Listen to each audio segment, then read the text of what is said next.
ஆ, மக்களே, கொடைக்கானல்ல இது வந்து மோயர் வியூ பாயிண்ட். இது வந்து பின்னாடி பார்த்தீங்கன்னா, செம்ம பள்ளத்தாக்கு. இந்த பள்ளத்தாக்கு வந்து பார்த்தீங்கன்னா, நல்ல சில டைம்ல வந்து பார்த்தீங்கன்னா, பனி வந்து அப்படியே மூடிடுங்க. நானு 2, 3 டைம் போயிருக்கேன். அந்த டைம்லாம் பின்னாடி பார்த்தீங்கன்னா, ஒரு கம்பி மாரி இருக்கும். அத புடிச்சிட்டு நிக்கும்போது அப்படியே திக்கு திக்குன்னும். என்னன்னா, உடனே இதோ நிக்கிறாங்க பாருங்க. இந்த காம்பவுண்ட் வாலுக்கு பின்னாடியே பெரிய பள்ளம் இருக்கிற மாதிரியும், அப்படியே தவறி கீழ விழுந்துருமோன்னு ஒரு பயம் இருக்கும். ஏன்னா, அந்த அளவுக்குலாம் இந்த இடம் வந்து அப்படியே க்ளவுடா மூடிடும்.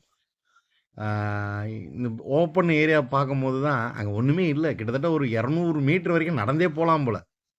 நம்ம சாதாரணமா நடந்தே போலாம். அப்புறம் தான் பள்ளத்தாக்கு. ஆனா பயங்கரமான பள்ளத்தாக்குங்க. கீழ கீழ போய் விழுந்தோம். கண்டே பிடிக்க முடியாது.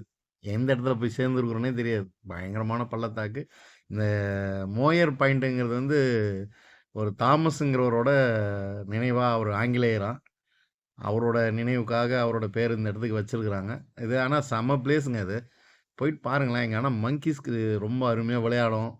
ரொம்ப நல்லாருக்கும். இங்க ரொம்ப மக்கள் வருவாங்க. இப்ப நாங்க இந்த டூரிஸ்ட் முடிஞ்சு, அதுக்கப்புறம் லீவெல்லாம் முடிஞ்சதுக்கப்புறம் வந்தனால, நாங்க தனிக்காட்டு ராஜா மாதிரி நாங்க மட்டும் தான். அதுவும் இதெல்லாம் வந்து இயர்லியா போயிட்டோம். 8:30க்கெல்லாம் போயிட்டோம். டிக்கெட் கவுண்டரே கிடையாது. டிக்கெட்டே வாங்கல. ஃப்ரீ. யாருமே கிடையாது. நாங்களே போயிட்டு எல்லாம் பார்த்துட்டு வந்துட்டோம்.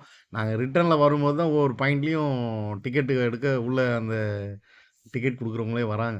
ஸோ, அவ்வளோ மார்னிங் இயர்லியா போயிட்டோம். ஏன்னா, முன்னால வந்து எங்களுக்கு செம்ம டிராஃபிக் அங்க. அதனால நாங்க இப்படி ஃப்ரீயா பார்த்தோம்.